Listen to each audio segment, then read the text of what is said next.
Bom dia a todos. Gostaria de agradecer a presença de todos que se inscreveram para esse evento, né? A gente teve um bom número de inscritos, né? A gente até está aguardando um pouquinho a entrada de mais algumas pessoas que já confirmaram sua presença, mas para que, em benefício do tempo e daqueles que entraram pontualmente aqui na nossa conversa, eu acho que nós novamente agradecemos aí, né, a presença de todos e nós contextualizando um pouco o objetivo do evento, né? Nós ao longo da nossa experiência aí no agronegócio e nas cooperativas, nós temos observado, né, que a utilização dos instrumentos financeiros derivativos, né, ela é uma ferramenta essencial para a proteção contra a oscilação de preços, juros e câmbio, né? E é imprescindível esse instrumento para correta acompanhamento e controle de riscos aí dos players nesse mercado. Entretanto, aí nos últimos meses, nesse ano em particular, né, o segmento foi sujeito aí a uma série de oscilações e de volatilidade de todos os elementos, seja na parte de preço, juros ou câmbio, né, principalmente talvez preço e câmbio, ao longo desses meses, em função principalmente das circunstâncias aí da pandemia, questões relacionadas à safra, a boa safra do Brasil, a safra de soja, principalmente, de boa safra de grãos no Brasil, excelente, na verdade, e uma frustração muito grande de safra nos Estados Unidos, e vários outros elementos que afetaram aí esses preços e câmbio também, né? Então, com essa volatilidade do mercado, né, nesse segmento, o que a gente percebeu é que as ferramentas de derivativos e de instrumentos financeiros, principalmente de proteção, hedge, né, das cooperativas, elas têm, cooperativas e indústrias de forma geral, elas têm gerado incertezas aí nos balanços e nas operações das companhias, né? E capturando todas essas dúvidas que nós percebemos aí no mercado, nós pensamos em colocar esse evento em pé, digamos assim, para que pudéssemos explorar um pouco mais essas dúvidas, falar elas com um universo maior e, eventualmente, esclarecer aí os principais pontos que a maioria dos participantes desse mercado tem, né, no segmento. Então, para fazer essa apresentação, aí nós da KPMG, né? Bom, aqui a gente tem a nossa agenda. Aliás, desculpe, aqui os participantes, a agenda está no próximo slide. Mas os nossos participantes aqui, além de mim, né, como sócio aqui de auditoria e também responsável pelo atendimento não só das cooperativas do Estado, mas também a maioria das empresas agro aqui no Estado do Paraná, fisicamente estou no Estado do Paraná, mas no sul do Brasil inteiro. Além de mim, nós temos aqui a nossa sócia líder aqui do setor de agronegócio, que ela vai nos ajudar aqui a contextualizar um pouco o momento do agro aqui no Brasil e por que essas situações de volatilidade têm afetado aqui o balanço, e lógico que a jornada que o agro e a relevância do agro possui no mercado, né, e por que esses assuntos são relevantes. E aí o nosso time de especialistas, né, Everton Vieira, Rodrigo Balsi, Douglas Nascimento, provavelmente são nomes conhecidos aí de todas os convidados e participantes desse evento, têm se envolvido muito exaustivamente aí na revisão não só de processos internos de implantação de mecanismos de proteção utilizando-se de instrumentos financeiros, como na revisão de recálculos, estabelecimento de políticas de governança. Então, são muito conhecedores desse mercado e com base nessa experiência que nós adquirimos aí ao longo desses anos e com vocês, né, com todos que estão aqui participando desse evento, que nós trouxemos essas questões para serem debatidas aqui. Falando um pouco da nossa agenda, que é no próximo slide, então a gente tem a nossa abertura, que eu estou dando aqui, a Giovana, e depois nós entramos na parte das 10h10, mais ou menos das 10h10 às 11h10, em que a gente vai debater as principais perguntas que surgiram, né, nessas conversas com a maioria de vocês, e depois mais uns 20 minutos no final para que a gente possa esclarecer e abrir para perguntas remanescentes, caso elas existam. Mas aqui eu lembro que no campo, aqui na Webex, né, você tem o chat, né? Então, perguntas e respostas, existe o campo de perguntas e respostas, e a qualquer momento, qualquer um dos participantes pode se logar ali, fazer a sua pergunta, para que a gente possa complementar uma abordagem, uma resposta que a gente venha dando aqui ao longo aí da nossa apresentação. Não há necessidade de esperar até o final para fazer as perguntas. A gente vai populando as perguntas e depois, se for conveniente, a gente responde na hora. Conveniente, eu digo, no contexto do assunto que está sendo discutido, ou colocamos aqui de reserva e respondemos até o final lá do evento para vocês. Então, dito isso, na abertura, passo aqui a palavra para a Giovana, nossa líder do agro aqui na KPMG do Brasil, bastante envolvimento em vários segmentos, conhecedora profunda aí do mercado de agro, que pode dar uma contextualização geral aqui do momento que o mercado passa. Obrigada, Kruk. Bom dia a todos. É um prazer tê-los conosco aqui, né? E é um prazer poder dividir algumas das visões da KPMG sobre temas estratégicos, né? Então, como o Kruk falou, eu sou a sócia especialista em agronegócio aqui da KPMG, né? A KPMG está estruturada para dar apoio de inteligência setorial, né, para o setor, seja em nível global, seja em nível local, né? E a nível global, nós temos um apoio, né, de inteligência setorial, que é uma das mensagens que eu queria deixar aqui antes de contextualizar esse momento do agro e essa nossa conversa hoje sobre derivativos e proteção. Tá? Então, temos um líder global de agribusiness, né, que publica ativamente relatórios com visões estratégicas sobre o setor no mundo. Então, eu convido aí todos, né, e será um prazer também compartilhar com vocês algumas dessas visões globais, né?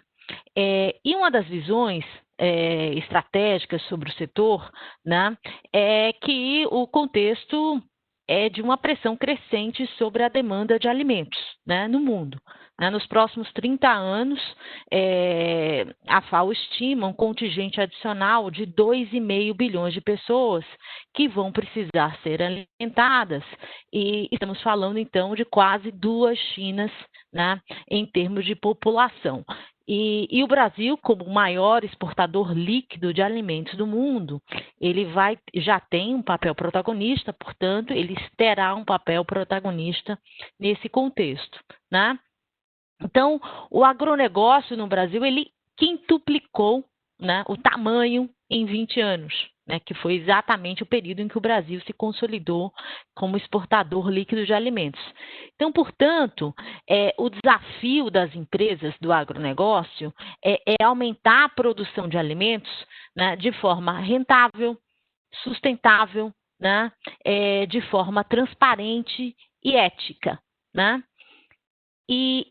Essas são algumas das mensagens que eu gostaria de deixar aqui para vocês, né? A gente enxerga essa jornada de valor para as empresas do agronegócio, né? Então, quando a gente pensa a rentabilidade, o conceito aqui é geração de mais valor sobre a mesma base de ativos.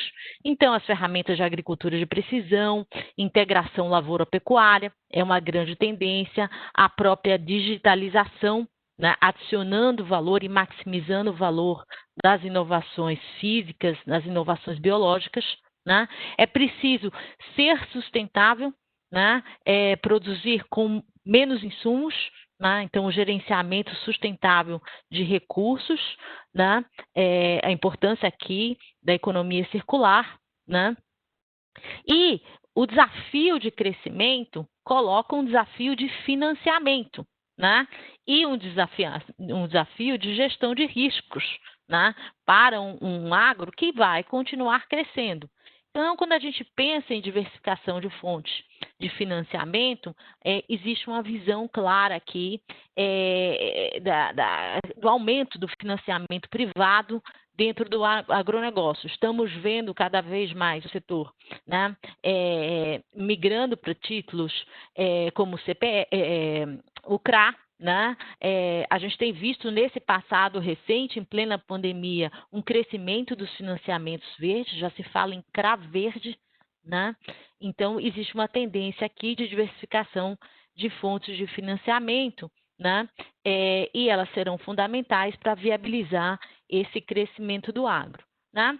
E por último aqui, né, os novos padrões de confiança junto ao consumidor, né? Então a visão aqui é que cada vez mais a rede de valor do agronegócio será moldada pela percepção do consumidor, né, e dos stakeholders de uma forma geral. Então a importância de criar selos de confiança, né, e aí com certificações, com auditorias, né, de primeira linha, a importância de gerar transparência de dados, né? Toda a questão cibernética que ganhou uma relevância maior ainda na pandemia, então ela se destaca como um dos grandes temas, né? Do que se convencionou chamar novo normal. Né? E, por último, e não menos importante, a incorporação dos aspectos socioambientais e de governança no modelo de negócios. Né? É uma agenda estratégica, né, que envolve um pouco dos elementos que a gente falou aqui, né? Mas a gente tem um pilar importante na governança para poder colocar em ordem de prioridade a ESG nos modelos de negócios. Né? Então, na nossa visão, né, a jornada de criação de valor no agro, ela vai passar necessariamente pela construção de agendas estratégicas em torno desses temas. Rentabilidade, sustentabilidade, diversificação de fontes de financiamento e novos paradigmas de confiança para o consumidor. E nesse contexto, né, dando a introdução aí para os próximos temas, cresce também a importância, né, dos derivativos e da proteção de risco. Tá? Então, eu gostaria de passar a palavra agora para o nosso sócio, Rodrigo Balsi, né, que vai dar continuidade agora aos debates sobre o tema. Né? Obrigado, Giovana.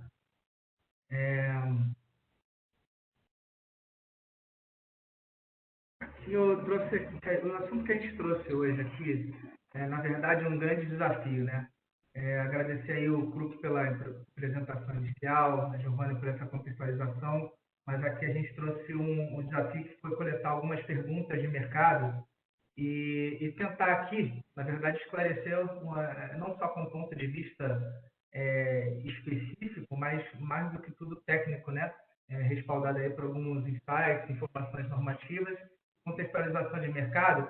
E para esse desafio, obviamente, né, eu estou acompanhado aí dos nossos colegas, do sócio Everton Vieira e do Douglas Nascimento, nosso gerente, e eu vou pedir para que você me ajude aí na apresentação das perguntas, que não foram poucas, né? A gente teve que fazer grande triagem, não foram poucas, mas acho que aqui a gente tem uma boa amostra. E perceber um pouquinho também, obviamente, com seus comentários de cada pergunta. Tá, perfeito. Obrigado, Balsi. E obrigado, Giovana, pelas palavras, pela introdução ao mercado. Eu acho que, assim, nós fizemos aqui, como o Balsi falou, um levantamento que tínhamos, assim, talvez, no mínimo, aí umas 2 dezenas de perguntas que fomos levantando aí ao longo dos nossos trabalhos, né, ao longo com os nossos clientes. Eu acho que em alguns de vocês que estão, dos presentes, dos convidados, eu acho que vocês devem ter recebido um e-mail meu fazendo essas perguntas. Quais são as principais perguntas que vocês gostariam de tratar? E foi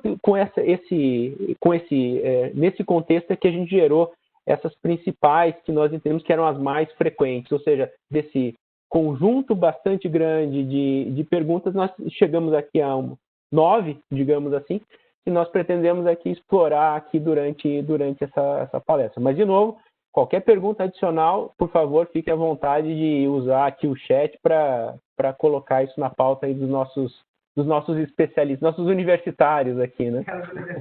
Os universitários, vou perguntar aos universitários. Então, o primeiro assunto que surgiu, até como uma forma introdutória aqui ao nosso debate, um aquecimento, eu diria, aqui ao nosso debate, né? Considerando o panorama atual, né? Como tem sido os efeitos e os debates sobre a volatilidade, né, dos riscos de mercado aí nas estratégias de hedge do agronegócio, né? Um tema que acho que tem afetado todos os players. E como que vocês, Rodrigo, Douglas e Everton, têm visto isso aí nos seus trabalhos, nos clientes que vocês têm feito a respeito disso, né? Eu acho que essa pergunta ela é interessante porque traz à tona algumas questões clássicas de gerenciamento de risco, né?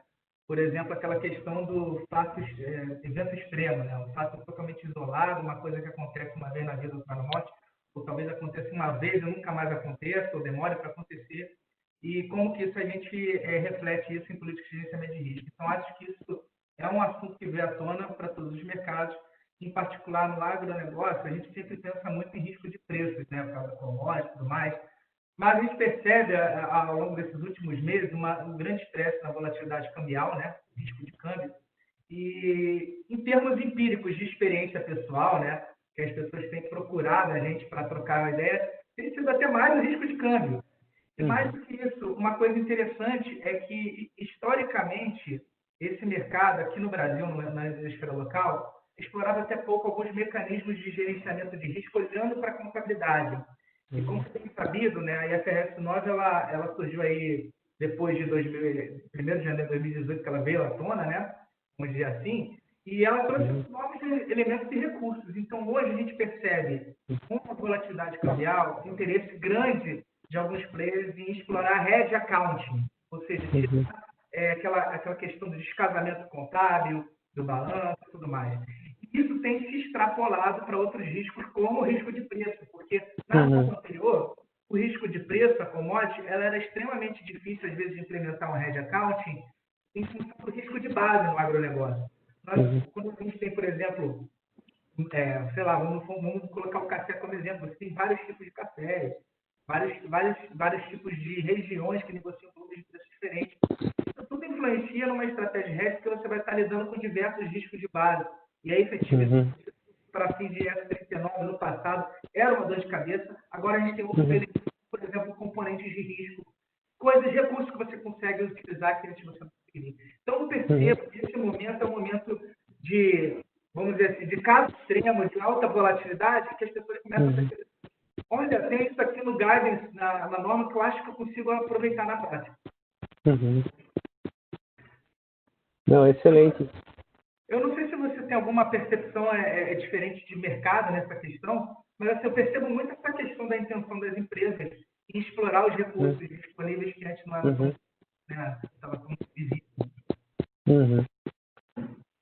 Não, eu acho que é isso aí mesmo, Balsi. De fato, acho que os principais elementos de exposição que a gente tem visto, ou pelo menos a preocupação, né, vamos chamar assim, do mercado, normalmente preço e câmbio, né, tem sido isso, juros, obviamente também, mas menor, né?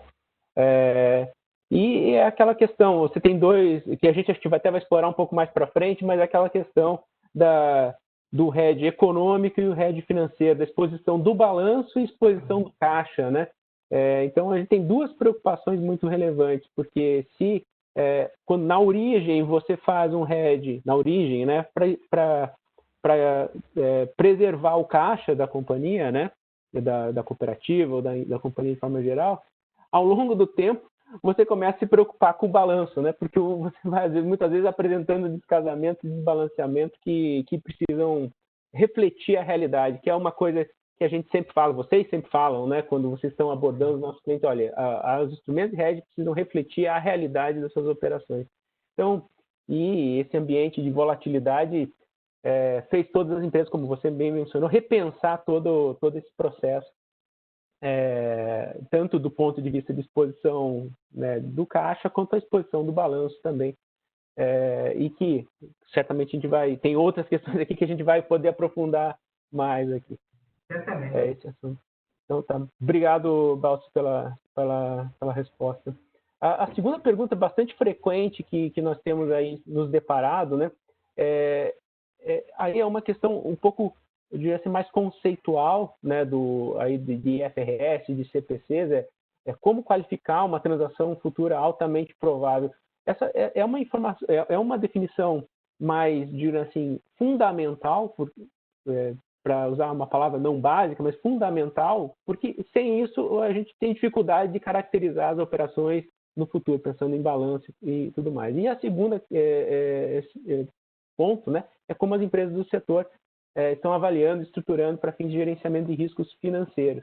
É um pouquinho do que a gente falou antes, mas aí como que vocês, né, como que vocês têm visto e como que vocês endereçam essas duas perguntas fundamentais aqui na estruturação de uma operação de hedge financeiro, por exemplo.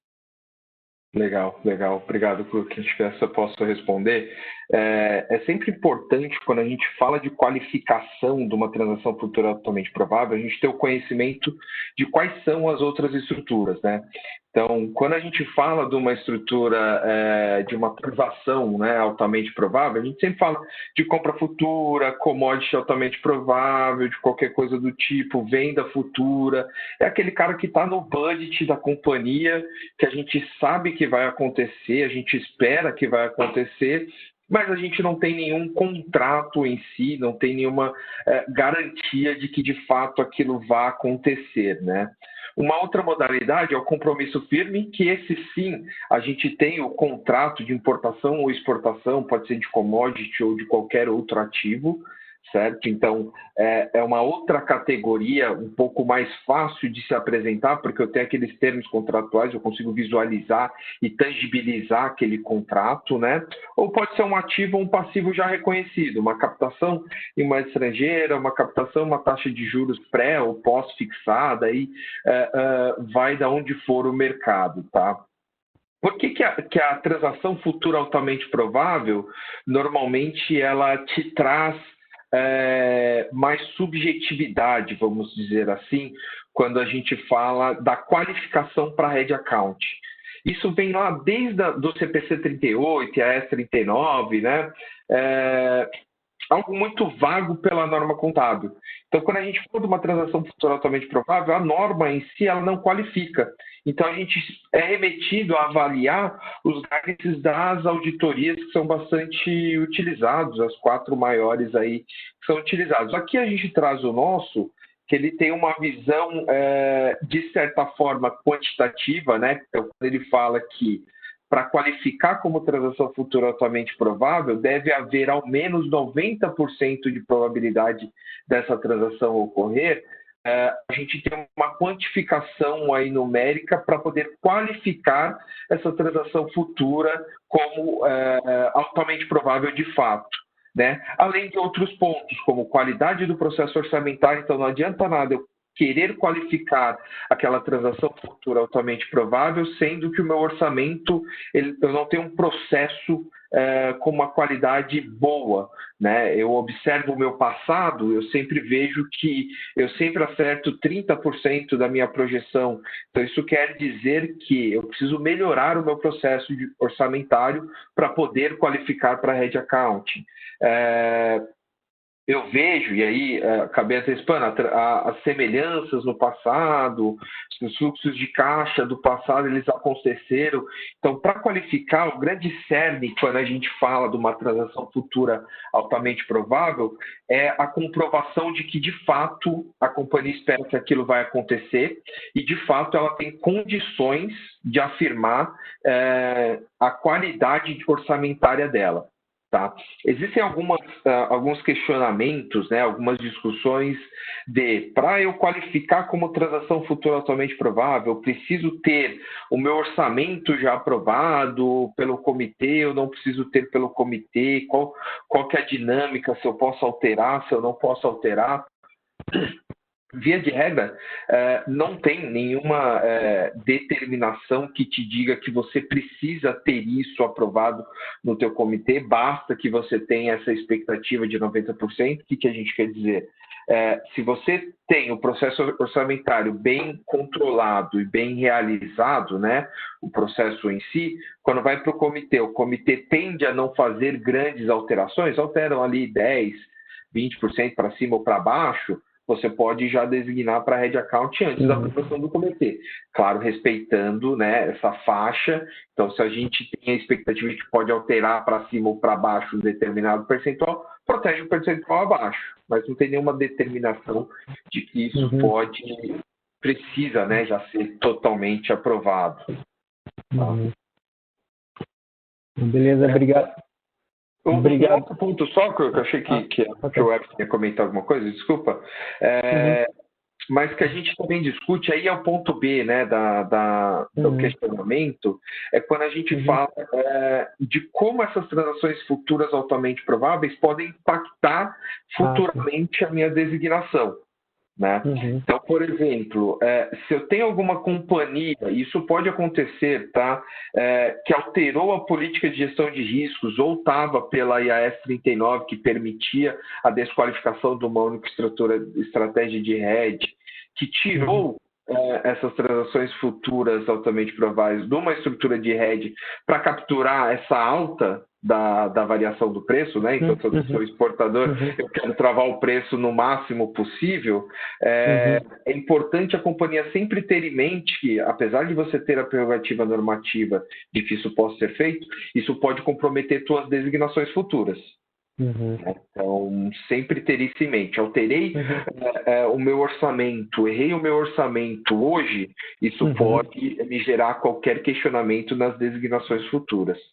Tá? Então, é sempre importante ter essa avaliação quando a gente fala de Head Accounting, da qualidade do teu processo orçamentário, para sim qualificar a transação futura altamente provável, que tudo isso vai ser determinante nessa qualificação. Não, sem dúvida, Douglas, isso aí é um assunto bastante importante. Acho que nas últimas 2 semanas eu estava realmente discutindo exatamente esse ponto com um dos nossos clientes aqui, que é a intenção de, vamos chamar assim, desmontar contabilmente, né, um hedge accounting, né? Tipo, você estava segurando lá uma perda ou ganho, não vou entrar no detalhe para, né, dentro do patrimônio líquido, né? Eu gostaria, e a pergunta realmente era nesse sentido: qual é o impacto de eu fazer esse desmonte, mesmo que a operação eu não vou desmontar, ela vai continuar indo até o vencimento, mas eu quero desmontar só contabilmente, né? E aí acho que você explorou bem aí o ponto que você tem essa, vamos chamar assim, uma penalidade, digamos assim, da norma, né, que pode comprometer essas designações futuras e precisa ser analisado com bastante cuidado digamos assim, essa alteração de política, vamos chamar assim, no meio do caminho, né? No meio do caminho, sim, sem dúvida. Não, ok, obrigado, Douglas. Então, uma terceira pergunta, que surge também desdobrada em 2, agora a gente já começa a entrar em elementos bastante mais, de níveis mais profundos aqui nas políticas de hedge, né? E, de novo, isso são resultados de perguntas que surgem aí de vocês, né? Então, por isso que é bastante interessante. Então, a terceira que surge o que as empresas estão considerando no momento de escolher uma NDF, opção, swap, ou futuro para proteção de hedge. Ou seja, você vê, a gente está oscilando desde operações simples, né, uma NDF, um swap, né, um contrato futuro, até transações de opção. Eu sei que muitos dos participantes aqui lançam mão dessas operações para fazer uma proteção, principalmente do fluxo de caixa ali futuro, ou de uma expectativa de fixação de grãos lá na frente, né? Então, isso é um bastante interessante para a gente explorar. E o segundo ponto que também surge é quanto às inclusões de caps e floors aqui, né? para a melhoria do custo inicial de taxas negociadas, né? Quais são os riscos e benefícios para fins de hedging de se utilizar de caps e floors, né?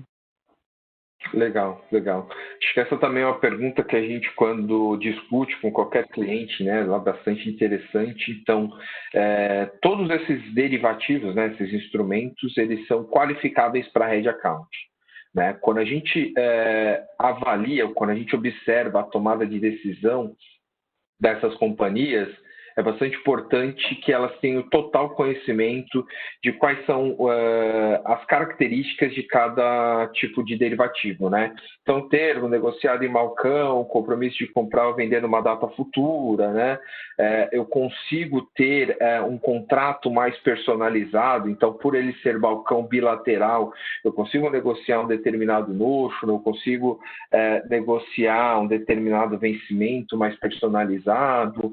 Quando a gente fala de um futuro, ele já tem alguns moldes já pré-qualificados, como negociação em bolsa, eu tenho que negociar determinados volumes pré-determinados, eu tenho alguns vencimentos já pré-determinados, né? Então, ele trabalha como o termo, mas ele tem essa condição já pré-determinada, e eu vou ter ajustes diários, posso ter chamada de margem, eu tenho esses contras, vamos por assim, que podem me exigir algum capital inicial, aí uma dinâmica do negócio mais ativa. Quando a gente fala de swap, é aquela troca, né, de indexador, então não é a trava em si, aquele compromisso de comprar ou vender um determinado ativo ou moeda, qualquer coisa do tipo, mas é a troca em si de indexador.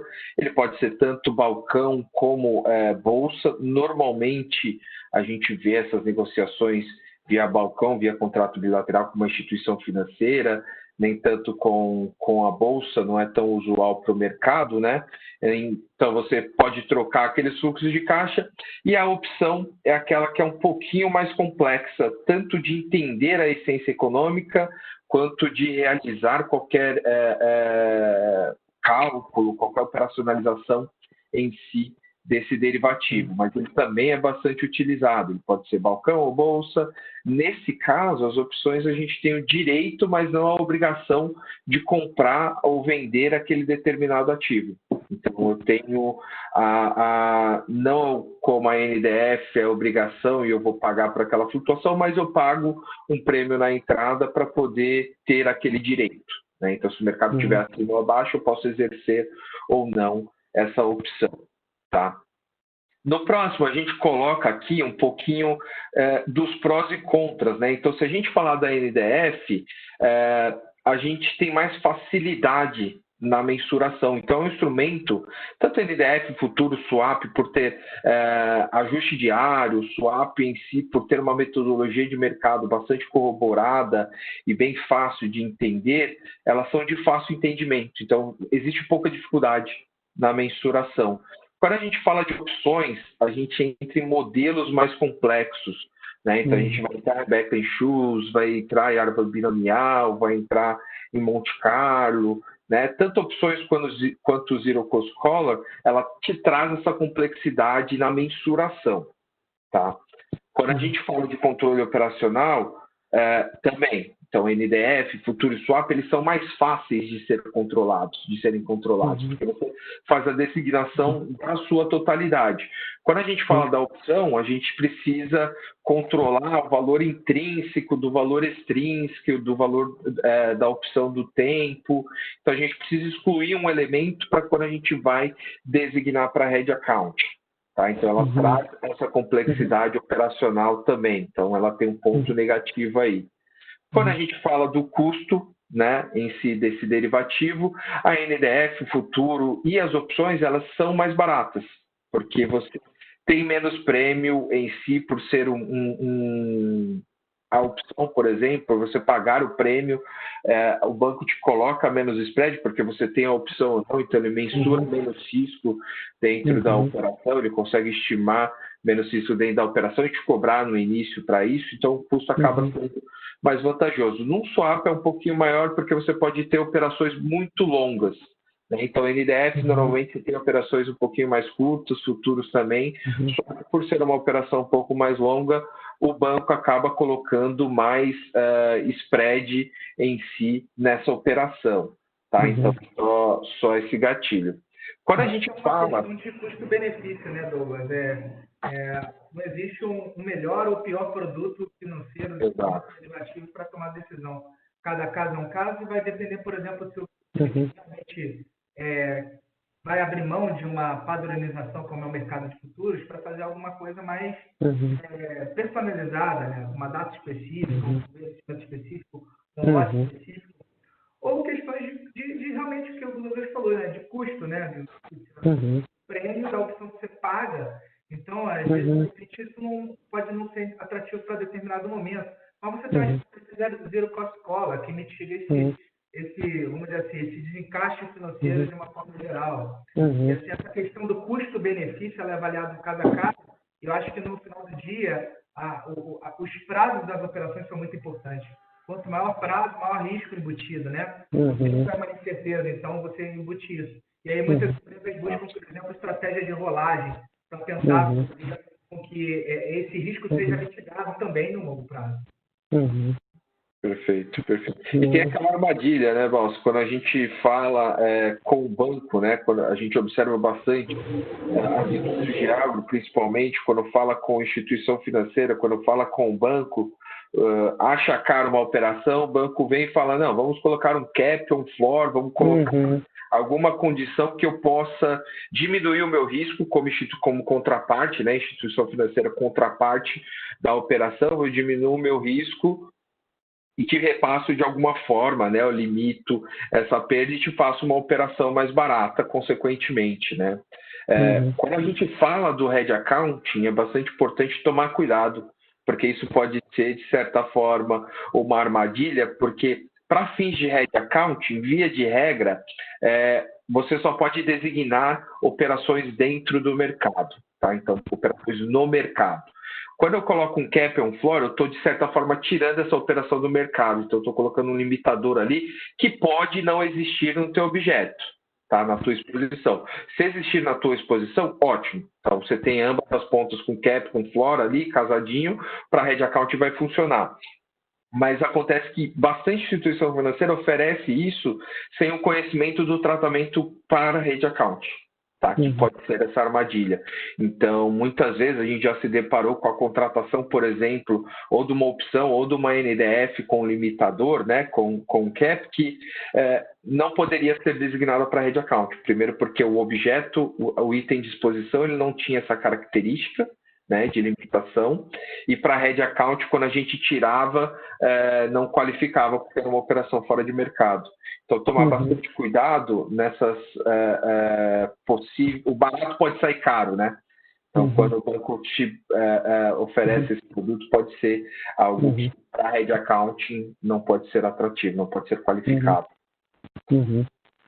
Não, excelente, obrigado Douglas, obrigado Balsi, porque de fato eu acho que hoje é uma das preocupações, principalmente das diretorias, né, das empresas, sejam cooperativas ou empresas de forma geral, traders, o risco escondido, né, que foi exatamente o que você falou. Assim, uma operação aparentemente é barata no início, mas tem lá um risco escondido. Como a gente sabe, quem é mais antigo aqui que está aí na linha vai se lembrar daqueles problemas aí com algumas empresas aqui no próprio Brasil, com questões relacionadas a derivativos, que gerou, inclusive, falência ou dificuldades financeiras muito grandes por entrar em operações que realmente tinham elementos contratuais ali que tornavam exponenciais nesse caso foram as perdas, né?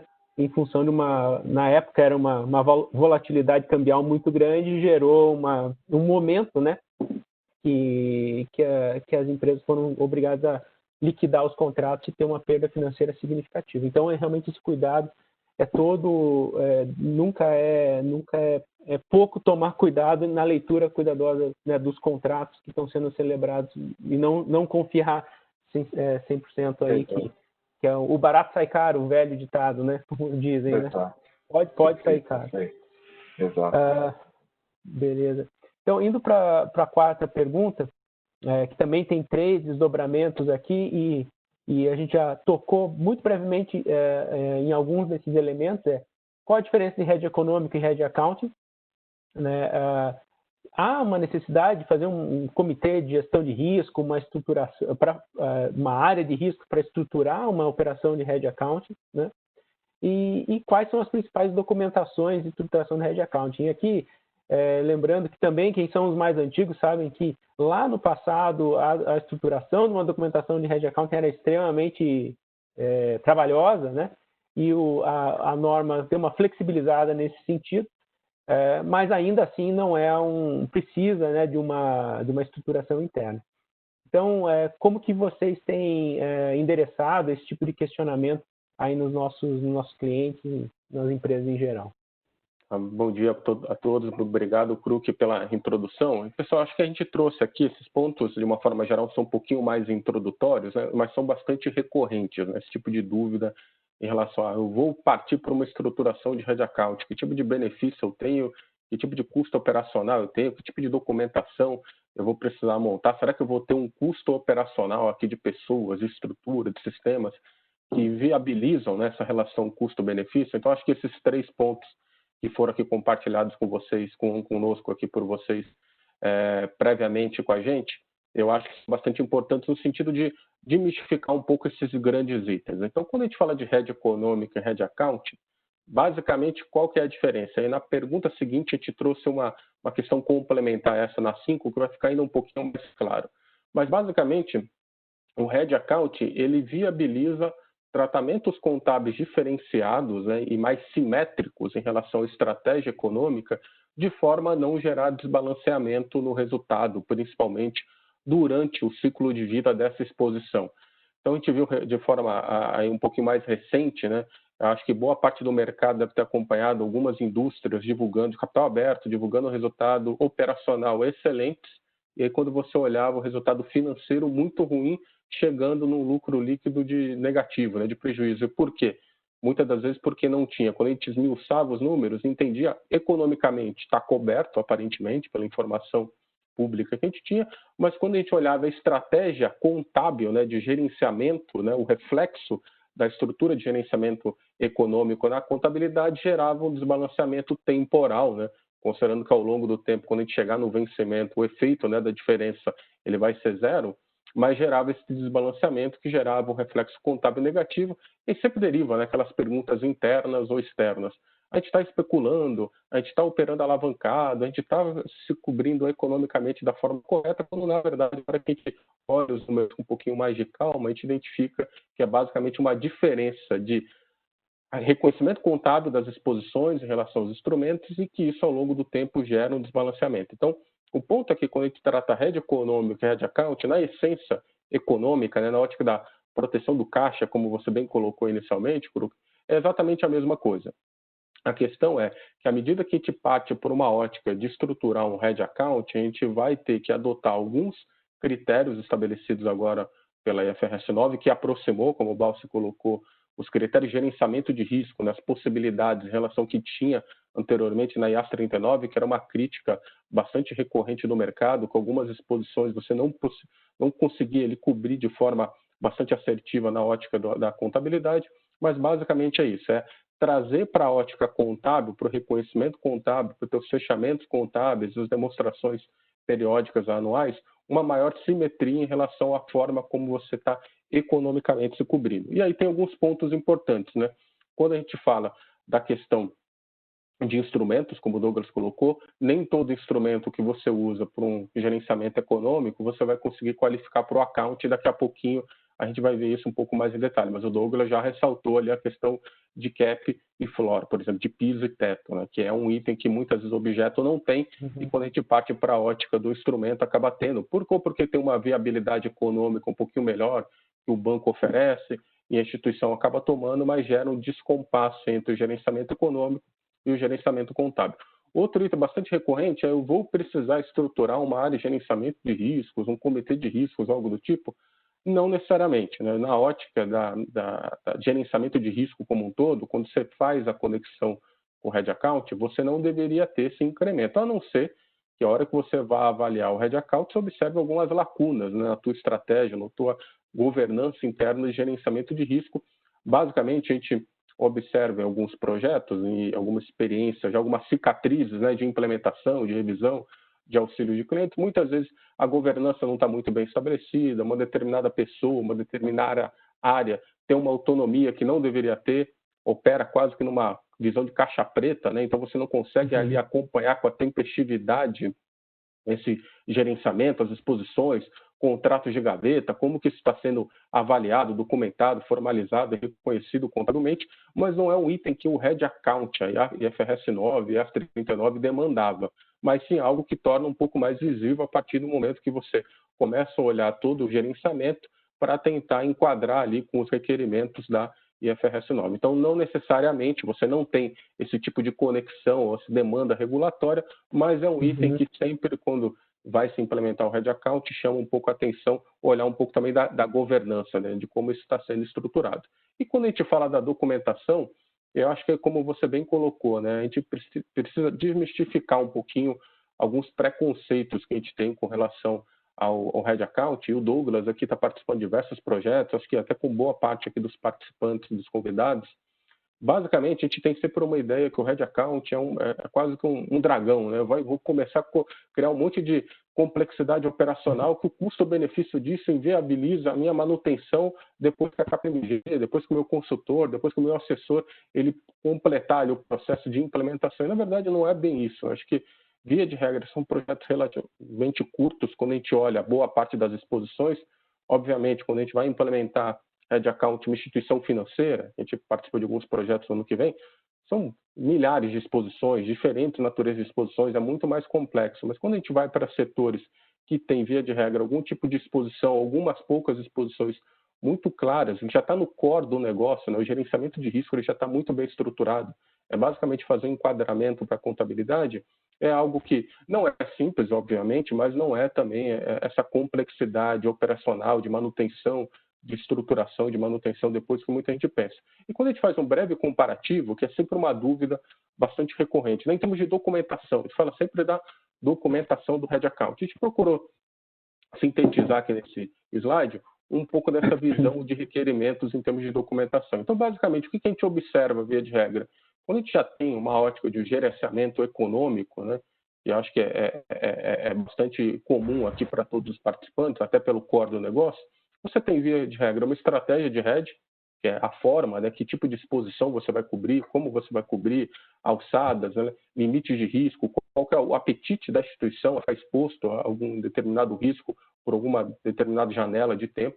Tem a política de gerenciamento de riscos, que acho que engloba isso um pouquinho mais em detalhe, papéis e responsabilidades, como vai funcionar toda a engenharia de monitoramento, mitigação desses riscos e os processos aí com todas as áreas, geralmente área de riscos, a contabilidade em algum momento, finanças, né, gerenciando todas essas exposições.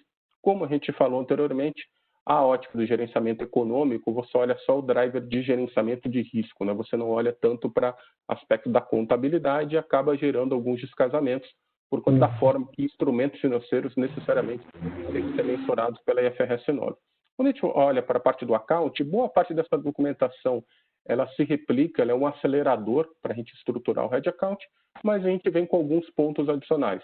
Basicamente, a definição do tipo de Hedge Account que a gente vai adotar, se é um hedge de valor justo, se é um fluxo de caixa, que é mais comum aqui no setor de agro, se é um investimento líquido no exterior, que também é um item que vem ganhando um pouco mais de corpo nos últimos meses, aí por conta de estruturações de, eventualmente, uma subsidiária no exterior, para ter algum benefício de custo, alguma estratégia de tax envolvida também, de impostos, né, relacionados. A gente tem a política de gerenciamento de risco sendo complementada com essa ótica do account e, por fim, os testes de efetividade, que daqui a pouquinho também a gente vai falar, trouxe uma pergunta específica para isso, porque o Hedge Account, não que a efetividade ela não seja testada, né, no Hedge econômico, mas ela é com um driver financeiro, com um driver de tesouraria, de gerenciamento de riscos. O Hedge Account ele demanda alguns testes específicos, né, e direciona para algumas metodologias específicas que são um pouco mais comuns aqui de serem utilizadas, e, por fim, a documentação do Hedge Account de fato, né, que é complementando a política de gerenciamento de risco, determinando todos esses itens que a gente elencou, é basicamente aquela documentação, que é uma documentação relativamente curta também, não é um livro, tem que ser escrito com todas as variáveis possíveis, que é aquele ponto que o auditor ele vai te pedir, né, vai te cobrar, o auditor externo, por conta de ser um requerimento da IFRS 9. Então, aqui acho que a gente tenta desmistificar um pouquinho essa visão de que a implementação da IFRS 9, do Hedge Account na ótica da IFRS 9, do Hedge Account anteriormente na ótica da IAS 39, ela tem um custo operacional excessivo. Muitas vezes não tem uma relação ali de custo-benefício muito boa para a instituição. Via de regra, não é isso. E a gente tem com diversos casos de sucesso por conta dos benefícios de fato de você trazer o gerenciamento de risco para a ótica da contabilidade. Então, perfeito, Everton. Achei bastante interessante os pontos que você levantou, até porque eu vejo aqui que nos participantes a gente tem muitas cooperativas, e uma das grandes preocupações ali das diretorias das cooperativas é nessas oscilações de derivativos, instrumentos financeiros, né, você afetar contabilmente o resultado de um ano, que você sabe que no ano subsequente, por exemplo, na virada do ano, né, do ano subsequente, aquilo não deve ou não vai acontecer. E muitas vezes esse instrumento, né, do hedge accounting, ele facilita a correção desses desequilíbrios contábeis e, assim, não fazendo com que hajam distribuições excessivas ou menores do que deveriam ser aos associados, né? Acho que esse é um primeiro ponto. O segundo ponto que você tocou, que eu achei que é bastante interessante, é que a gente normalmente está focado, né, nos hedge accounting, fluxo de caixa, hedge de fluxo de caixa, de valor justo. Mas um terceiro elemento que não é muito, a gente não presta muita atenção nesse nosso segmento agro, né, é do investimento no exterior. Mas vendo aqui, né, como falei, a lista dos participantes, a gente tem algumas empresas aqui que têm investimentos, por exemplo, no Paraguai, né, subsidiárias no Paraguai que tem sua moeda funcional lá, dólar, por exemplo, e que essas oscilações de câmbio do investimento lá acabam afetando os resultados aqui no Brasil, inclusive, né, do ponto de vista tributário. Então, realmente acho que é um bom ponto para chamar a atenção, né, para que, de repente, acho que eu não tenho visto, né, no segmento as pessoas discutindo fazer operações de instrumento financeiro, de hedge, né, para esses investimentos. Então, acho que é um ponto interessante de atenção aqui para as cooperativas, para as empresas atentarem que existe essa possibilidade, né? Mas obrigado. A próxima questão é que a pergunta 5, acho que como o Everton já antecipou um pouco, né, que a gente fala de qual a vantagem de ser aplicado, né, ao hedge accounting, dada a existência desse esforço adicional em documentar e monitorar, né? Esse é acho que um ponto bastante recorrente, né? Também quando a gente pensa, vou partir para o hedge account, né? Mas qual vai ser o benefício numérico, né? O benefício em termos de resultado final disso na minha demonstração financeira. Então, a gente trouxe aqui um exemplo relativamente simples, mas que contextualiza, a gente pode estender para diversos tipos de exposição, como o Douglas colocou anteriormente, uma transação altamente provável, um compromisso firme, algo que eventualmente já está reconhecido ali, uma dívida, eventualmente, uma exposição em câmbio, uma exposição em juros, eventualmente, se for aplicável. Então, basicamente, como eu coloquei anteriormente, a ótica é você ter simetria, né, na ótica do gerenciamento de risco, o resultado do teu gerenciamento de risco, não gerando essas ondas, né, como você colocou. Às vezes, no primeiro ano, eu tenho um resultado muito ruim financeiro com o derivativo por conta de uma exposição que eu estou mitigando, e no ano seguinte eu tenho um resultado muito bom que equaliza quando tiver o reconhecimento daquele compromisso firme, daquela obrigação, aquele direito altamente provável. Então, a gente trouxe aqui um exemplo que acho que ilustra um pouquinho, de forma bem didática, esse benefício. Pegando, por exemplo, uma obrigação futura de um ano, né, e a gente pode pensar tanto numa obrigação, num direito, a algo altamente provável aqui, originado no dia 1º de janeiro de 2020, por exemplo, onde o câmbio ele estava em 4, né? Então, à medida que a gente vai remensurando, eu contrato um derivativo, né, para fazer a mitigação dessa exposição, ou seja, eu quero travar aquele derivativo, aquela exposição, né, dentro do valor ali da minha, quando eu fechei a transação, né, não quero ficar correndo o risco de variação cambial, variação de preço ou algo do tipo relacionado a essa exposição.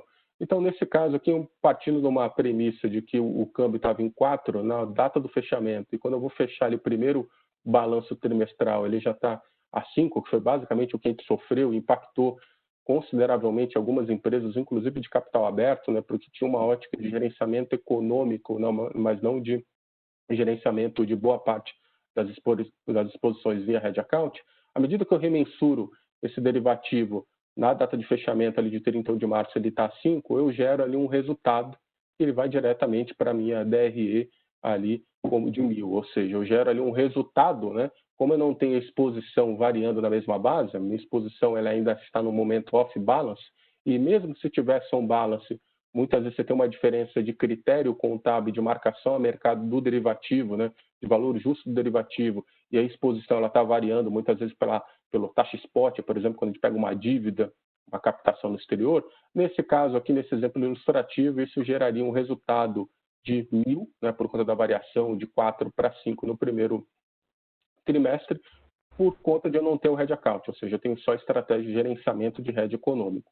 Quando a gente vai para a ótica de hedge account, isso já seria, se eu tivesse aí uma ótica de hedge de fluxo de caixa, por exemplo, eu realizando todo o teste de efetividade, tendo aquela documentação, tendo a definição de que vai ser tratado via um hedge account, a norma permite que, tendo de fato a efetividade, né, realizando os testes e tendo assertividade ali nos resultados, isso vá para a minha DRA, né, vá para o meu patrimônio líquido, de forma que eu não gere essas variações significativas no resultado, variações temporais. Em que momento isso sai da minha DRA, do meu patrimônio líquido, vai para o resultado? No momento que eu, de fato, reconhecer essa transação, essa obrigação futura, né, dentro do meu balanço no futuro. Ou seja, vai ter uma simetria de reconhecimento da tua exposição com os efeitos da teu instrumento de hedge, no caso, aí, o derivativo que você contratou. Uhum. Então, o ponto aqui bastante importante, que eu acho que esse slide ilustra bastante, é sempre essa ótica de que o benefício final mais prático ele vai ser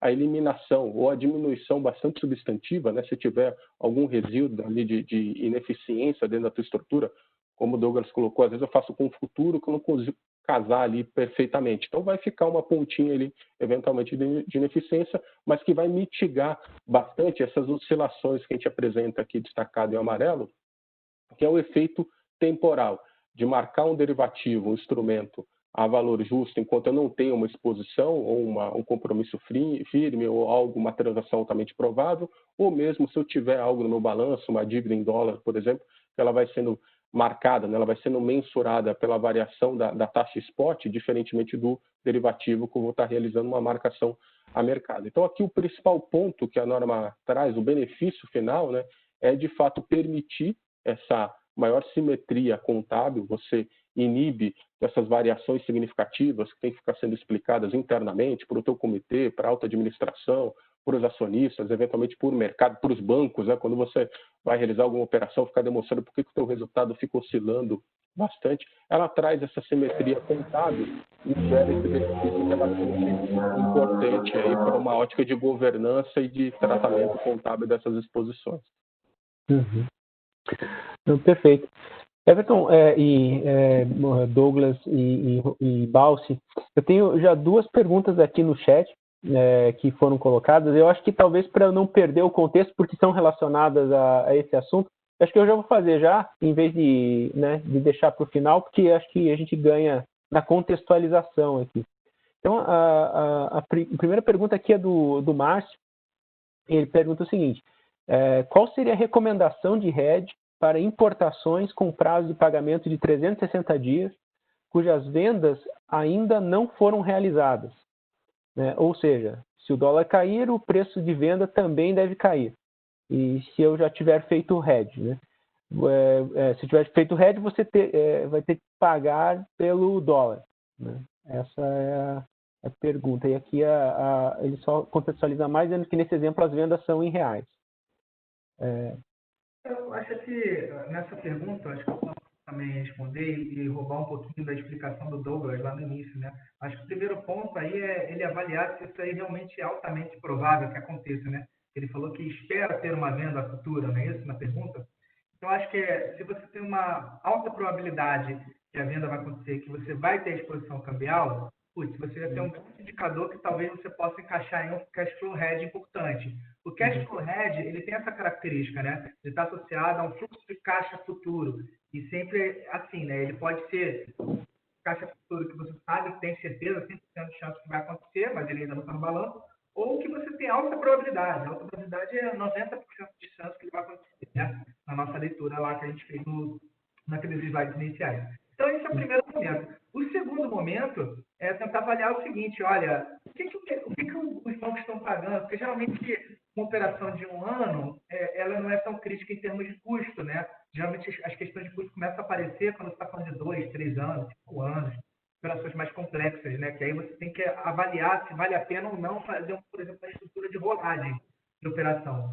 Não que você não possa fazer, você pode fazer, por exemplo, uma estrutura de rolagem com a LDF, nesse caso, em 2 fases, né? Ou seja, tem uma operação de 6 meses, sujeito a uma rolagem de mais 6 meses. Você pode fazer isso também, né? Até porque, quanto menor o prazo das NDFs, o que a gente observa na prática é que a liquidez dela é melhor. Então, você mitiga seu risco de liquidez. É um negócio extremamente interessante, né? E os preços das NDFs, elas também crescem nos prazos, né? Então, assim, eu estou falando como é risco cambial associado a uma exposição altamente provável, que eu ia avaliar, talvez, era potencialmente estudar ali um termo de moeda, né, para essa situação, e avaliar custo, né?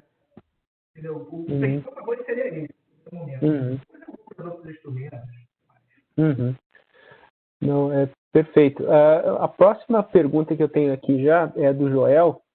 Ele fala assim, quando temos um compromisso firme, né, frame, expit aqui, a variação mensal deve ficar em PL ou no item protegido, mesmo que ainda não tenhamos recebido o físico? Bom, eu acho que o hedge accounting, que é muito importante de ter em mente, é que o hedge accounting ele pode ser feito de 3 formas, né? Como a gente vai abordar, como a gente já comentou sobre os 3 tipos, que é o cash flow hedge, fair value hedge e net investment hedge. O cash flow hedge, se você aplica o cash flow hedge, você não mexe no item protegido. Não existe nada o que fazer no item protegido. A sua expectativa, futura e tudo mais, é o que é. Você vai olhar para o derivativo e vai criar um efeito de curva no derivativo ao trazer a variação do valor justo dele para o OCI, que é uma conta de PR.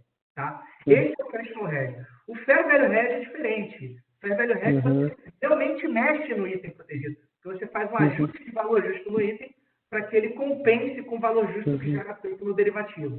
Em outras palavras, cash flow hedge, você olha muito mais no que você vai alterar no instrumento. Fair value hedge, você olha muito mais no que você vai alterar no item.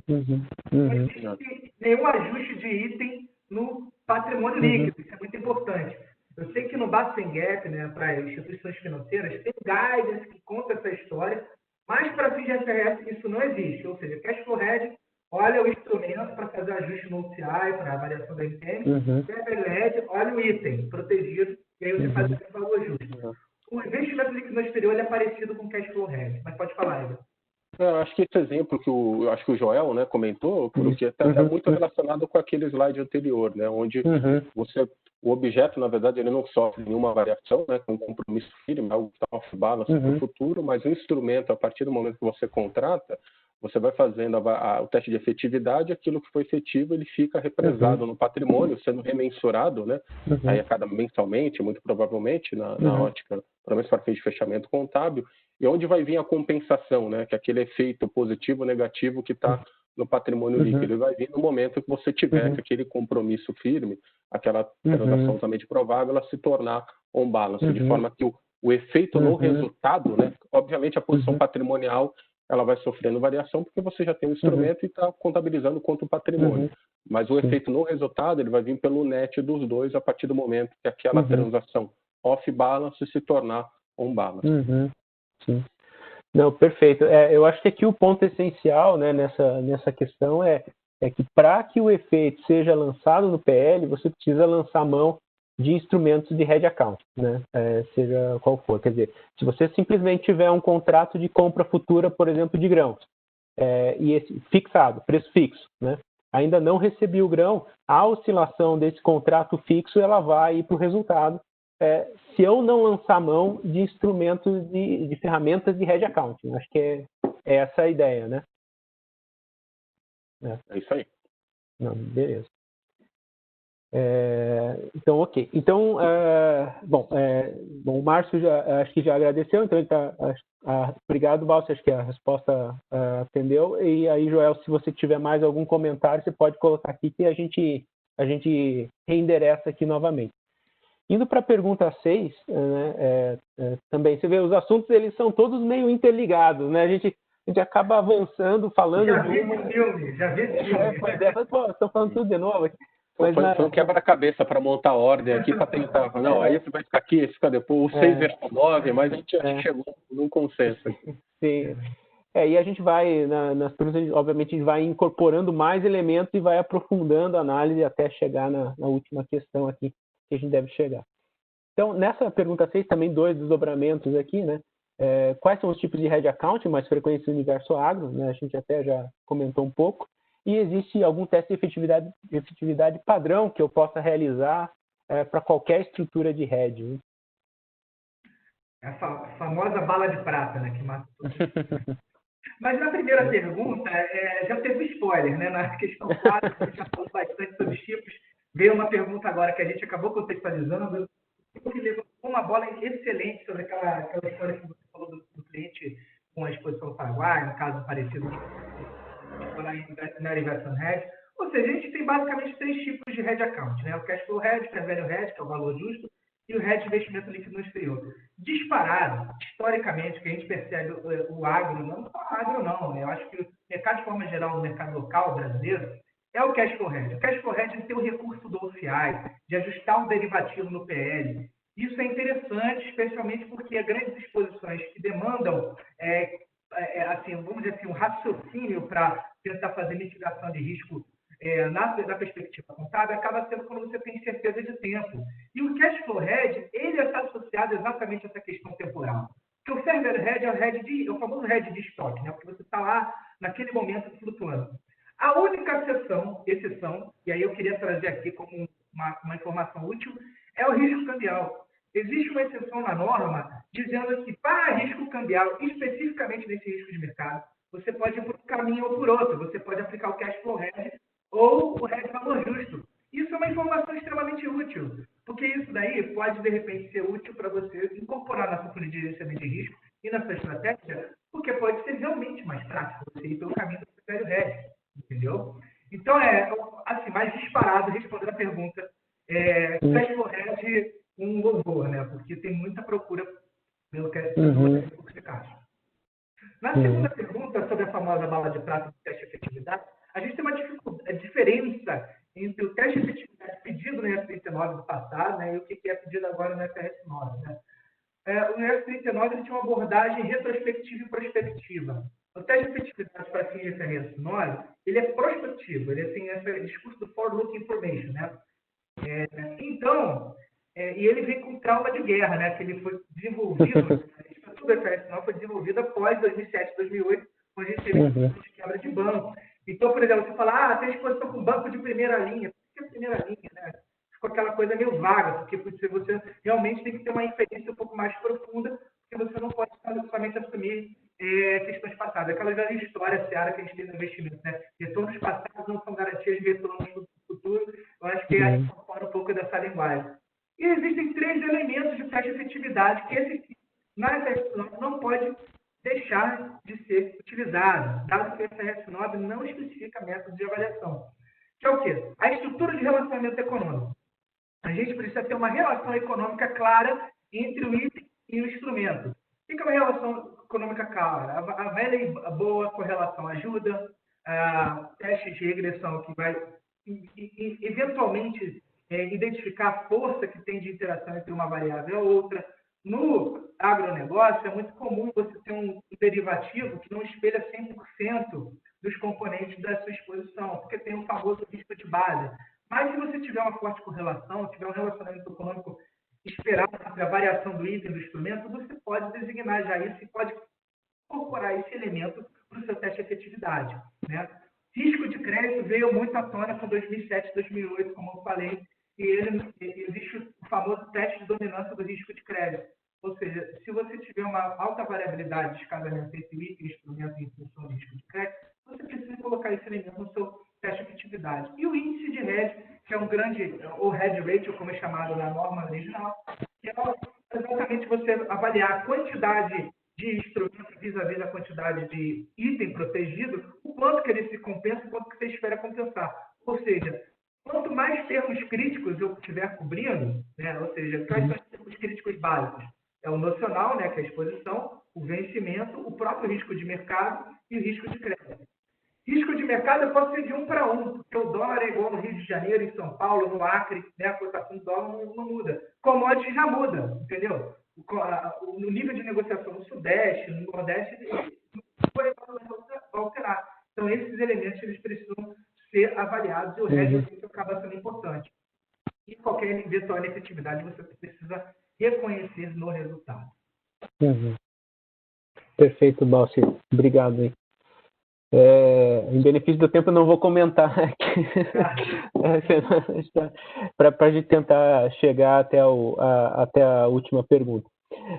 Então, nessa pergunta 7, eu acho que é um exemplo até prático em que a gente comentou um pouquinho lá atrás, né, que eu falei de uma empresa que gostaria de desmontar aí contabilmente o hedge. Então, aqui essa é a pergunta no final, né? Se tem uma dívida de 5 anos, que já se passaram 2 anos, posso incluir no derivativo para fins de hedge accounting após 2 anos até o vencimento? Quais as complexidades para designação, se houver? Na verdade, é o contrário que eu falei. Aqui eu estou querendo incorporar elementos e não tirar elementos, né? Mas, o único ponto que é importante é que a FRS 9 ela não permite que você deliberadamente desfaça a descontinuidade de hedge. No S309, você podia falar assim, acordei de mau humor hoje, vou descontinuar a relação de hedge. A FRS 9 não permite que você faça isso. Por quê? Porque ele amarra a condicional que você tem de estratégia de hedge e o objetivo de hedge, né, que é o refletido na documentação, com o que você está fazendo na prática. Então, seria um paradoxo se você tivesse que descontinuar deliberadamente uma estratégia de hedge que já está em curso, dado que seu objetivo já foi informado lá atrás. Você vai estar se contradizendo. Então, ele não permite que você, de forma deliberada, descontinue a relação de hedge. Isso é importante, a FRS 9. Porém, o que existe de recurso aqui? Você tem uma estrutura, um item protegido, na verdade, uma exposição que nasce de um objeto, e ela já nasceu lá atrás, e você está em T2, e ali você quer fazer sua relação de hedge, qual é o seu desafio agora? O seu desafio vai ser fazer uma avaliação do valor presente do objeto naquele momento, e, obviamente, fazer a avaliação do valor justo, né, que no caso for um termo, né, de moeda, né, uma coisa nesse sentido, vai ser 0 naquele momento inicial. O desafio é basicamente que você não vai estar partindo da mesma natureza inicial de spread, ou seja, de relações quase que crystal clear, né, cristalizadas, e se você tivesse contratado um derivativo em T0 junto com o objeto. Muitas das vezes, quando você cria um contrato derivativo em T0 junto com o objeto, você faz até de forma casada no banco, né? Você pode contratar um empréstimo no banco e já pedir uma estrutura de swap, ou de termo, para vincular a estrutura de hedge. Esse é o melhor dos termos porque você entra a melhor das coisas porque você entra na questão dos termos críticos, né, acertados. Aqui você não tem esse termo crítico. Ou seja, você já sabe que você tem uma, não vou dizer inefetividade, mas uma potencial inefetividade gerada por você estar com um ponto de partida diferente. Mas não é inviável, tá? O ponto da pergunta era se era possível. Não, você pode contratar um derivativo aqui em T2. Só tem que fazer um expediente matemático bonitinho ali para ver se Perfeito. Só pegando esse gancho, e porque é um assunto que eu sei que ali algumas empresas aí estão discutindo isso em função de eventualmente desses descasamentos, dessa volatilidade toda que a gente já conversou, é o seguinte, você tinha lá, que não é o caso, é o inverso desse, né? Mas assim, aquilo que eu tenho, assim, eu determinei um objeto de hedge lá no início, defini uma política de exposição, vamos supor, de câmbio, câmbio, vamos pegar de exposição de 20%, ou seja, eu vou hedgear toda a minha posição, vou fazer um hedge account, para fins de hedge account, né? Eu vou proteger, cobrir 80% do meu fluxo de caixa futuro de câmbio, né? E vou jogar isso para dentro do PL, os efeitos disso, do 80%, né? Daquela faixa que eu disse que é meu objeto, minha estratégia de hedge. Isso foi montado. Agora, em função das circunstâncias de mercado, a empresa, por exemplo, decide, eu não quero mais proteger 80%, eu quero proteger 50%, estou hipoteticamente aqui. Essa reavaliação, primeiro, ela é possível ser feita, pensando no aspecto normativo, né?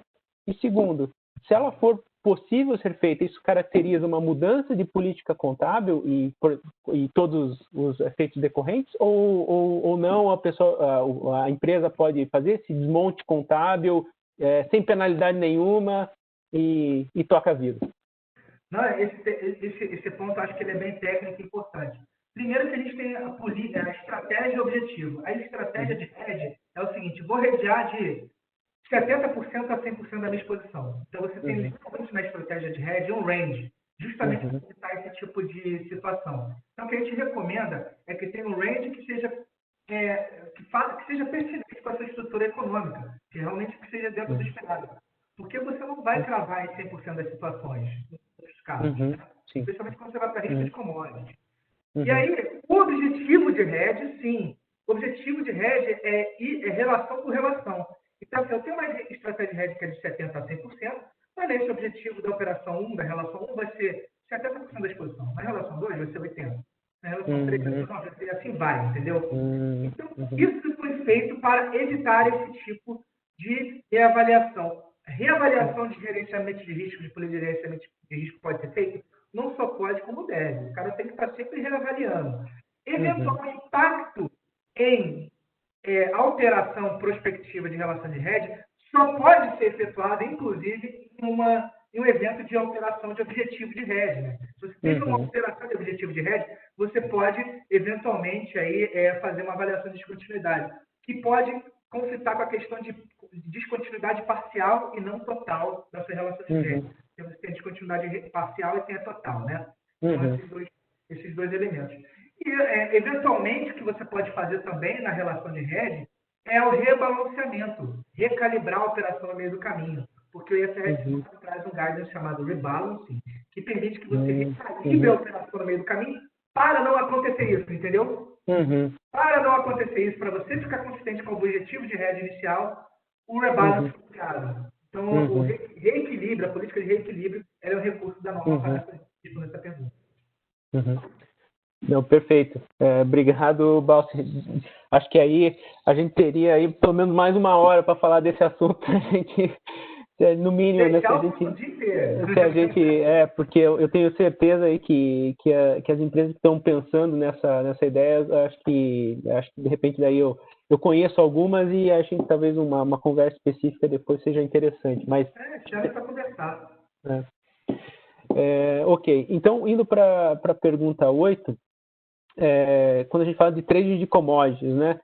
Os descasamentos contábeis, eles podem surgir decorrente das compras e vendas em vencimentos diferentes, né? Isso é um fato. Daí, como refletir isso na política de gerenciamento de risco?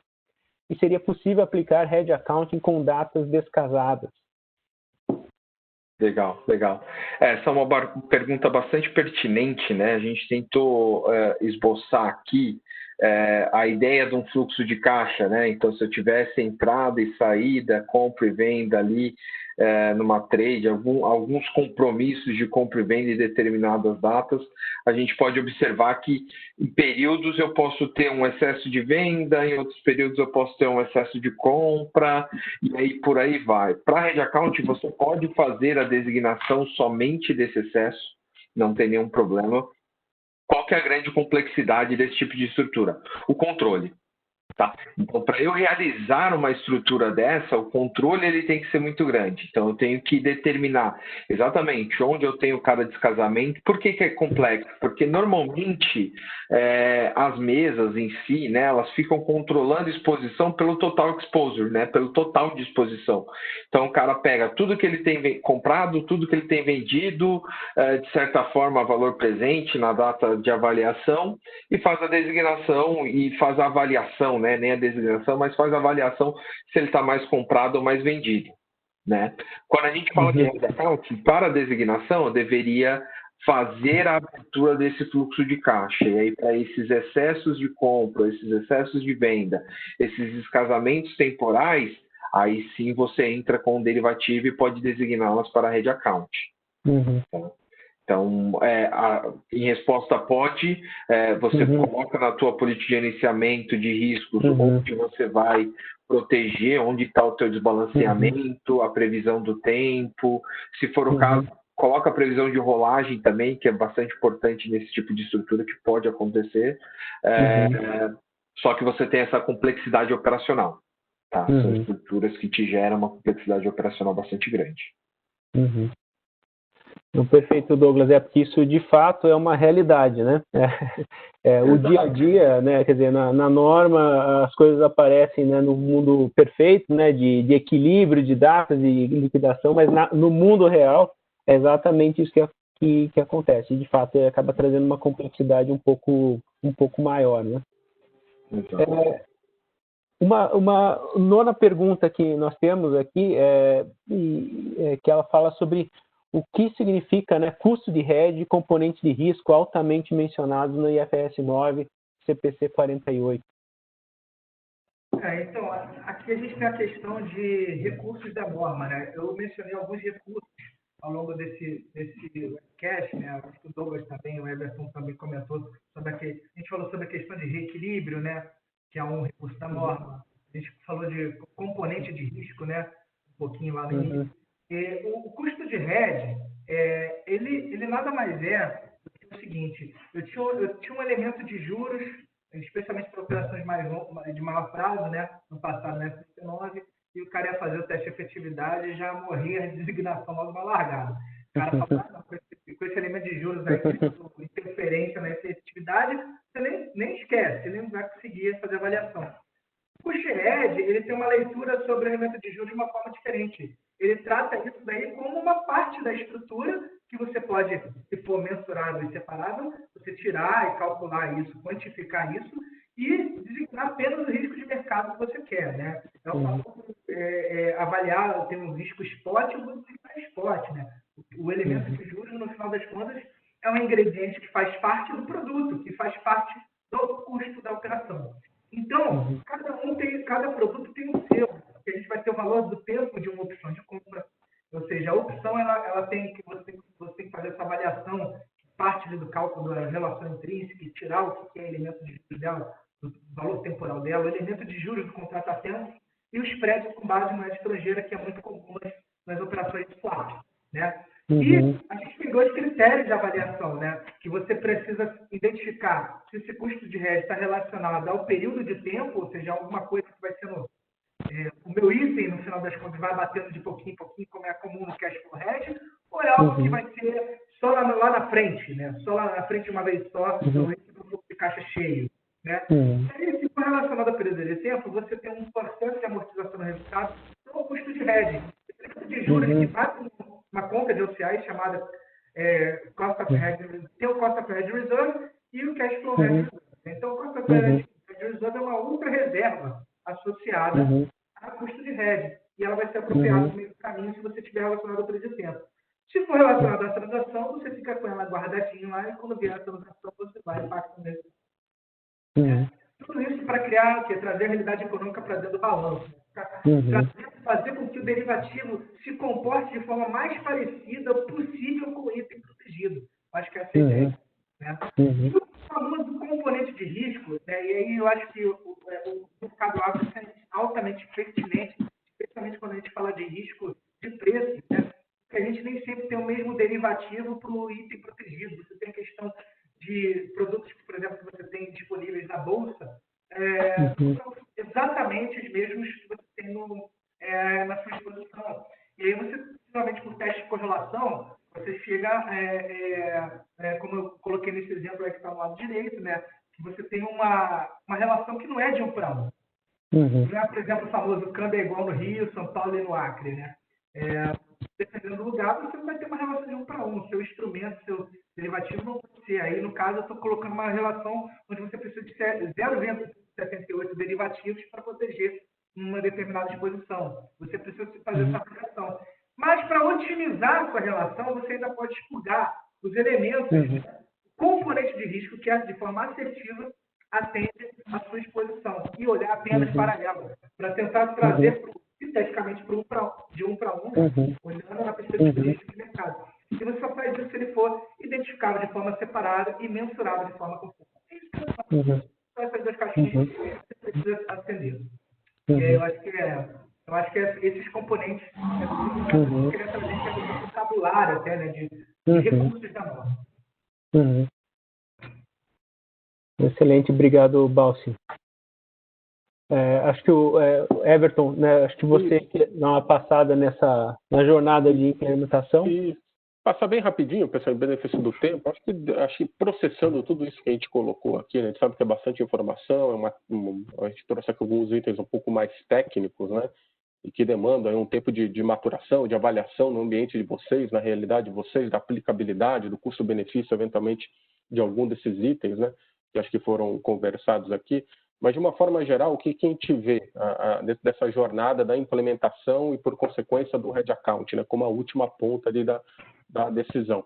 Eu acho que, de uma forma geral, dependendo do nível de maturidade, eu acho que cada um de vocês cabe a reflexão, né, das dores que cada um está sentindo de governança, de processos, de exposição, de, eventualmente, algum tipo de assimetria contábil, mas, basicamente, a revisão da governança e processo relacionado a gerenciamento de riscos, né, ou seja, quão efetivo está isso, como isso está sendo gerenciado, será que, eventualmente, a gente não está tratando compras e vendas e poderia tratar a exposição líquida, como o Douglas colocou, isso tem um custo menor, tem uma eficiência financeira maior para vocês, pela diminuição da quantidade de relações com derivativos, exposições com bancos, diminuir a quantidade de spread, ou seja, revisitar, de fato, a estrutura, o ambiente de vocês. De posse disso, acho que avaliando, identificando essas exposições a serem mitigadas, eu acho que tem um ponto da governança que a gente sempre destaca, que é a tempestividade, né? Muitas vezes a gente observa o pessoal muito preocupado, eu quero ter uma redução da minha assimetria contábil. Legal, o Head Account ele vai corrigir isso, ele vai te dar os benefícios que a gente trouxe até então. Mas como que está, de fato, a tua tempestividade de gerar essas informações e saindo até do aspecto do account, mas do aspecto do risco, de fato. Muitas vezes o que a gente observa é uma área cuida de tal exposição, outra área cuida de tal exposição, o financeiro consolida para tomar uma decisão. Quando a gente já tem essas informações consolidadas, já estão desatualizadas, né? Então, é um item que cada vez mais a gente vem observando no mercado, especialmente o de agro, trabalhando com a automatização desses monitoramentos, dessa governança. Para quê? Para a gente ter, de fato, uma informação tempestiva de que a gente consiga ali monitorar e acompanhar, eventualmente, uma transação que era altamente provável, que deixou de ser, e eu tenho um derivativo pendurado, que eu tenho que derrubar esse derivativo. Como que funciona, né, essa engenharia interna?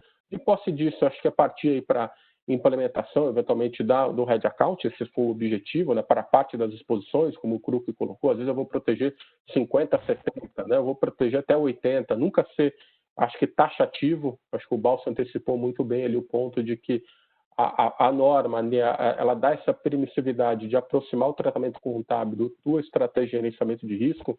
Então, também, no teu documento, ser, de certa forma, maleável para possibilitar algum tipo de flexibilidade ali na tua gestão, que é o que basicamente você faz na ótica econômica, aproximando do account. E depois disso, a partir, de fato, para a implementação, o diagnóstico, né, eventualmente interno, ou com alguma assessoria, desenvolvimento de roteiros que vão ser impactados. Agora eu vou contabilizar no patrimônio algo que antes eu contabilizava no resultado, manual de precificação, né, vai ter que considerar também ali de monitoramento, precificação, as questões dos testes de efetividade, aqueles conceitos que o Balfi trouxe. Então, toda a rotina ali, ela é, de certa forma, impactada, né, em maior ou menor grau, dependendo do nível de implementação do Head Account. Se a gente vai fazer para uma exposição específica, para diversas exposições, como que a gente vai trabalhar isso. Então, aqui te traz uma visão de jornada, e acho que tem alguns materiais, né, Balso, no próximo slide, que a gente sempre indica a leitura, tá? Então, acho que são materiais públicos, estão disponíveis aí no nosso portal. A gente tem um específico de Covid agora, bem recente, que o Balso também teve a oportunidade de participar, a parte de gerenciamento de riscos financeiros também, que acho que engloba, de uma forma geral, boa parte dos conceitos e desse mecanismo, né, dessa estrutura de avaliação, de implementação, de monitoramento que a gente trouxe aqui para vocês. E a gente fica à disposição aí para bater um papo, alguma dúvida agora, ou eventualmente depois também algum contato nosso. Beleza, obrigado, Everton. Bom, a gente está agora 11h29, a gente tem talvez aqui uma lista de algumas perguntas adicionais, mas em benefício do tempo, né?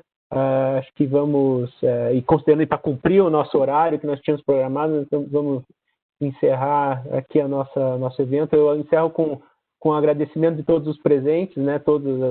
Tivemos hoje cerca de 140 pessoas em algum momento aqui nesse evento como convidados, então foi um evento bastante sucesso. Espero que tenhamos conseguido esclarecer as principais dúvidas de todos. O assunto é extremamente complexo, então é difícil de abordar em uma hora e pouco. Então ficamos sempre aí à disposição de todos aí para desdobrar as discussões adicionais que forem necessárias, no seu caso específico, né? E também aqui encerro aqui com um agradecimento especial à Giovana, que deu uma contextualização bastante importante no início do nosso evento sobre o momento do agro. E, claro, aí os nossos universitários aqui, né, que explanaram aqui muito bem sobre os assuntos e conseguiram, acho que, esclarecer muito bem as dúvidas. O Rodrigo Balsi, o Douglas Nascimento e o Everton Vieira, que certamente teremos a oportunidade de fazer outros eventos, ou mesmo aí presencialmente, né? Lógico que quando as questões sanitárias nos permitirem, né? Visitar todos e falar dos detalhes específicos aí dos derivativos e instrumentos financeiros de forma geral. Então, obrigado a todos. Obrigado. E tenham um bom dia e um bom final de semana aí a todos. Obrigado. Obrigado, pessoal. Tchau. Até mais. Tchau. Bom dia a todos. Até mais. Tchau. Bom dia. Tchau.